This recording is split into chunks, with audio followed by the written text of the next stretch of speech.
नमस्कार, प्रणाम। मैं नदमन तिवारी हूं और आप सभी का स्वागत करता हूं आपके अपने यूट्यूब चैनल अधिवक्ता महोदय में। लखनऊ विश्वविद्यालय के LLB 3 years course, LLB 5 years course में आपके सेमेस्टर एग्जाम्स के इंपॉर्टेंट टॉपिक्स को लेकर के हम लगातार बात कर रहे हैं।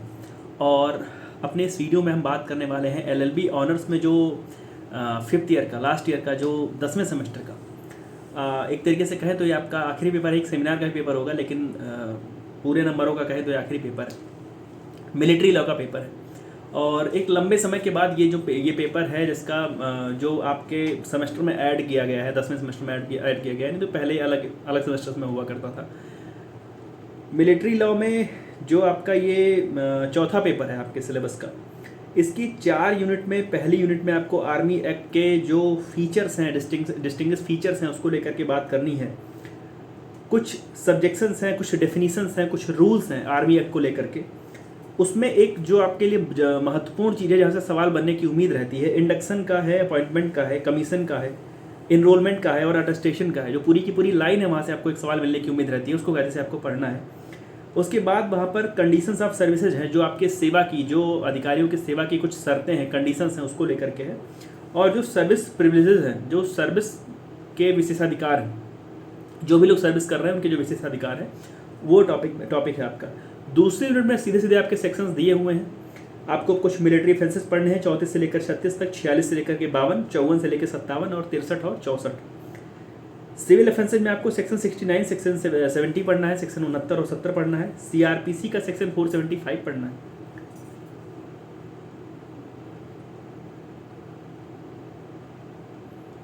सेक्शन 69, 70 CRPC का है, सेक्शन 475 है।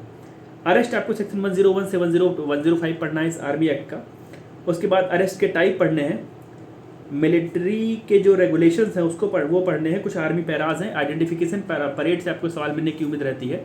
आइडेंटिफिकेशन परेड आपको कायदे से पढ़ना है। तीसरी यूनिट में है इन्वेस्टिगेशन और प्री ट्रायल प्रोसीजर के बारे में। अपने CRPC में पढ़ा हुआ है थोड़ा सा इन्वेस्टिगेशन के विषय में, और ट्रायल के पूर्व की जो प्रक्रिया है उसके विषय में। कौन कौन से राइट्स हैं जो एक अक्यूज को मिले हुए हैं तैयार होने के लिए, प्रिपेयर होने के लिए, उसके डिफेंस क्या क्या है। कोर्ट मार्शल को लेकर के जो ट्रायल का प्रकार है, तरीका है, समरी ट्रायल का मतलब क्या है, समरी कोर्ट मार्शल का मतलब क्या है, जो आर्मी एक्ट में सेक्शन 80 में दिया हुआ है, 83 to 88 में दिया हुआ है, आर्मी रूल 26 में दिया हुआ है। कुछ रेगुलेशंस हैं। और चौथी यूनिट में एडमिनिस्ट्रेटिव एक्शन है, लॉ ऑफ वॉर है और रिट जुरिडिक्शन है। रिट जुरिडिक्शन आपने बहुत पहले से ही लगातार पढ़ा हुआ है। चौथी यूनिट आपके लिए बड़ी आसानी से भी हो जाती है, क्योंकि जो रिट जुरिडिक्शन है आर्टिकल 32 से आर्टिकल 226 से आपने लगातार पहले भी पढ़ा हुआ है। और जो लॉ ऑफ वॉर है वो आपने इंटरनेशनल लॉ के दौरान लॉ ऑफ वॉर पढ़ा हुआ है, जिनेवा कन्वेंशन पढ़ा हुआ है, जीनोसाइड के विषय में पढ़ा हुआ है, टोक्यो ट्रायल, न्यूरम्बर्ग ट्रायल, ऐसे करके चीज़ें आपने पढ़ी हुई हैं। तो वहाँ से थोड़ी सी चीज़ें आपको मदद मिल जाएंगी। अब अगर सवालों की बात करें तो पहला सवाल जो इंडक्शन को लेकर के है, इंडक्शन अपॉइंटमेंट किस प्रकार से होता है उसको लेकर के है। और इंडक्शन अपॉइंटमेंट की जब हम बात करते हैं तो जो आर्मी एक्ट के सेक्शंस को अगर हम देखें तो चैप्टर 3 का सेक्शन 10 से लेकर के सेक्शन 17 तक आपके लिए बहुत ज़रूरी है। तो सेक्शन 10 में जैसे कमीशन एंड अपॉइंटमेंट के विषय में है। सेक्शन 11 में इन एलिजिबिलिटी ऑफ एलियंस है कि इनरोलमेंट उनका नहीं होगा, एलियंस मतलब विदेशी जो है उनका नहीं होगा, बाहरी का नहीं होगा। सेक्शन 12 में in eligibility of females for enrolment है, एम्प्लॉयमेंट या एनरोलमेंट से कैसे जो महिलाएं हैं वो बाहर हैं। 13 में है प्रोसीजर बिफोर एनरोलिंग ऑफिसर, 14 में है मोड ऑफ एनरोलमेंट, 15 में है वैलिडिटी ऑफ एनरोलमेंट, 16 में है पर्सन टू बी अटेस्टेड और 17 में है मोड ऑफ अटेस्टेशन। तो जो ये पूरी की पूरी जो कमीशन, अपॉइंटमेंट और एनरोलमेंट की जो प्रक्रिया है उसको कायदे से पढ़ लीजिएगा। एक सवाल यहाँ पर जो पहली लाइन है जहाँ पर इंट्रोडक्शन और इसकी बात करें तो जो एक सवाल आता रहा है लगातार पहले के समय में, उसको लेकर के अगर हम बात करें तो जैसे एक सवाल है कि what do you mean by military law. सेना विधि से आप क्या समझते हैं। आपको मिलिट्री लॉ का मतलब देखना है कि मिलिट्री लॉ का मतलब क्या है और कौन कौन से लोग हैं, who are govern by it, कौन कौन से लोग हैं जो जिन पर ये जो सेना विधियाँ लागू होती है। तो पहली चीज़ आपको मतलब समझना है कि मिलिट्री लॉ का मतलब क्या होता है। और दूसरी चीज़ ये है कि जो मिलिट्री लॉ का स्कोप है, जो मिलिट्री लॉ के कहें तो कार्य क्षेत्र है, वो क्या है, किसके ऊपर लागू होता है। क्या आम जो जनजीवन व्यतीत कर रहे हैं, क्या जो आम जनमानस है, क्या लखनऊ के किसी निवासी के ऊपर वो लागू होता है, या एक खास सेवा में ही जो हैं उनके ऊपर ये वाला लागू होता है। तो what do you mean by military law, इसका मतलब आपको पढ़ना है। और who are govern by it, इसको पढ़ना है। दूसरी चीज़ वहीं पर आपके लिए जरूरी है कि जो मार्शल लॉ है और मिलिट्री लॉ है क्या वो अलग अलग है, क्या वो एक सिक्के के दो पहलू हैं, क्या वो एक दूसरे के पूरक हैं, इस किस्म की चीज़ें हैं। जैसे सवाल क्या है कि whether martial law and military law are either aspect of same coin और it differ from each other, क्या ये एक सिक्के के पहलू हैं मार्शल लॉ और मिलिट्री लॉ, या ये अलग अलग हैं, और what are the consequences of imposition of martial law, यदि मार्शल लॉ लग गया है, सैनिक शासन लागू हो गया है तो उसके प्रभाव क्या क्या है। तो यहाँ पर ये दो चीज़ें आपके लिए ज़रूरी हैं। उसके बाद जब हम आगे बढ़ते हैं तो एक सवाल है कि अरेस्ट का मतलब क्या, अरेस्ट का आप क्या मतलब समझते हैं, कस्टडी का आप क्या मतलब समझते हैं। सीआरपीसी के समय आपने अरेस्ट का मतलब, कस्टडी का मतलब थोड़ा सा समझा हुआ है।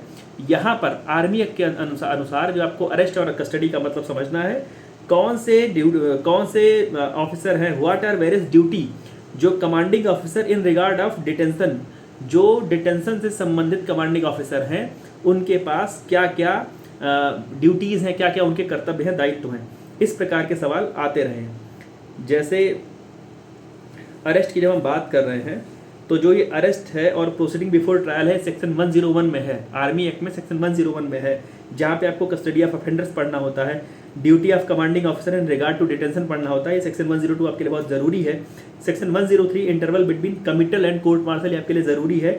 Arrest by civil authorities, capture of deserters, inquiry to absence without leave और प्रोवोस्ट मार्शल्स, ये सेक्शन 101 से लेकर के 107 तक ये आपके लिए बहुत ज़रूरी है। इसको कायदे से आप पढ़ करके ही जाइएगा।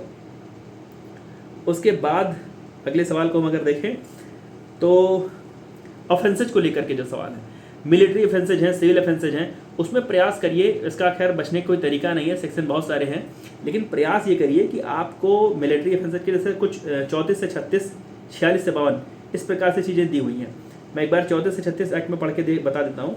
34 में है offences in relation to the enemy and punishable with death. तो आपको 34 में पढ़ना है कि कौन से ऑफेंसेज है in relation to the enemy and punishable with death. Section 35 में आपको पढ़ना होता है कि offences in relation to the enemy and not punishable with death, और 36 में आपको पढ़ना है ऑफेंसेस पनिशेबल मोर सीवियरली और active service than at other times. ये 3 ऑफेंस आपके सेक्शन 34 से लेकर के 36 तक में हैं। 34 से 36 के बाद सेक्शन 46 से लेकर के 52 तक ऑफेंसेज हैं, जहाँ पे certain forms of disgraceful conduct है, इल ट्रीटिंग अ सबऑर्डिनेट है, इंटॉक्सिकेशन है, permitting escape of person in custody है, irregularity in connection with arrest और कन्फाइनमेंट है, एस्केप फ्रॉम कस्टडी है, कस्टडी से भागना, और 52 है offences in respect of property. तो यहाँ से प्रयास करिए कि कुछ मिलिट्री ऑफेंसेज, कुछ सिविल ऑफेंसेज, और हाँ कुछ मिलिट्री ऑफेंसेज और कुछ सिविल ऑफेंसेज को आप तैयार करके आइए सेक्शन सहित, ताकि आपसे कुछ मिलिट्री ऑफेंसेज पूछे जा रहे हैं, या अगर होल सवाल जो पूछा जाता रहा है अक्सर वो ऑफेंसेज का पूछा जाता रहा है, जिसमें आपको दोनों के दोनों लिखने होते हैं। लेकिन आप प्रयास ये करिए कि दोनों में से कुछ सेक्शन याद रखिए, हूबहू ना याद रख पाए अगर, तो आप अगर हेडिंग बना करके सेक्शन, अगर चैप्टर लिख करके आ रहे हैं, आपने ऊपर लिख दिया कि सेक्शन 46 से 52 के बीच में फला ऑफेंसेज हैं, और उसमें अगर आपने 50 वाले को ऊपर लिख दिया, 52 को नीचे लिख दिया, तो कोई दिक्कत नहीं है, आप हेडिंग वाइज लिख दीजिए। लेकिन अगर आप ऊपर सेक्शन 46 to 52 लिख करके और फिर लिखना शुरू करते हैं तो वहाँ से आपके लिए बेहतर रहेगा, वो आपको नंबर पाने वाली व्यवस्था बन जाएगी। आइडेंटिफिकेशन परेड को लेकर के सवाल खूब पूछा गया है, तो आइडेंटिफिकेशन परेड का सवाल कायदे से पढ़ लीजिएगा। सवाल है कि what do you mean bye identification parade, how and when it is conducted. Identification parade का आप क्या मतलब समझते हैं, पहचान परेड, शिनाख्त परेड से आप क्या समझते हैं, इसे कब और कैसे आयोजित किया जाता है। तो आइडेंटिफिकेशन परेड का जो सवाल है आपके लिए बहुत ही ज़रूरी है। कुछ छोटी छोटी चीज़ें हैं, छोटे छोटे पॉइंट्स हैं। रिटायरमेंट का मतलब क्या होता है, रिटायरमेंट मतलब सेवानिवृत्त, और रिलीज मतलब सेवा विमुक्त। रिटायरमेंट में और रिलीज में दोनों में क्या अंतर है, एनरोलमेंट का मतलब क्या होता है, नामांकन का मतलब, इनमी की डेफिनेशन क्या है। नॉर्मली हम लोग समझते हैं जिससे हमारी अच्छी बातचीत नहीं है वो एनिमी है, लेकिन जब आर्मी एक्ट की हम बात करें तो वहाँ पर जो डेफिनेशन क्लास में एनिमी का मतलब दिया हुआ है वो एनिमी का मतलब क्या समझते हैं आप, हाउस ब्रेकिंग का मतलब क्या समझते हैं, पार्डन और रिमिशन में क्या अंतर है, पार्डन रिमिशन का मतलब क्या है, दोषमुक्त और परिहार, क्षमा और परिहार। एविडेंस और डिफेंस का मतलब क्या है, साक्ष्य बचाव का। हैबियस कॉर्पस जब हम लोग रिट की बात करेंगे अभी चौथी रिट में, तो वहाँ पर बात करेंगे, आपको आर्टिकल 32, 226 के विषय में कायदे से पढ़ना है, हैबियस कॉर्पस को वहाँ पर कायदे से देखना है। चार्जशीट के कंटेंट क्या क्या होते हैं, सो कॉल्ड नोटिस कैसे बनती है, उसका एक फॉर्मेट क्या है वो देख लीजिएगा आर्मी एक्ट के अंतर्गत। उसके बाद हम आगे बढ़ें तो डिफेंस आपके लिए ज़रूरी है। डिफेंस में जैसे सवाल है कि explain rights of accused to prepare defence, अभियुक्त की बचाव की तैयारी से संबंधित अधिकारों का वर्णन कीजिए। और दूसरा सवाल आपके लिए वहीं पर जरूरी है कि explain the powers and duties of जज एडवोकेट, जो जज एडवोकेट है उसकी क्या पावर्स हैं और क्या ड्यूटीज हैं। ये दोनों सवाल आपके लिए बहुत ज़रूरी हैं। Right of accuse to prepare defence की अगर हम बात करें सेक्शंस में, तो चैप्टर 7 में पनिशमेंट है, चैप्टर 8 में पेनल डिडक्शंस हैं, चैप्टर 9 में arrest and proceedings before trial है, चैप्टर 10 में कोर्ट मार्शल है, 11 में प्रोसीजर ऑफ कोर्ट मार्शल है, confirmation revision, execution of sentences, pardon,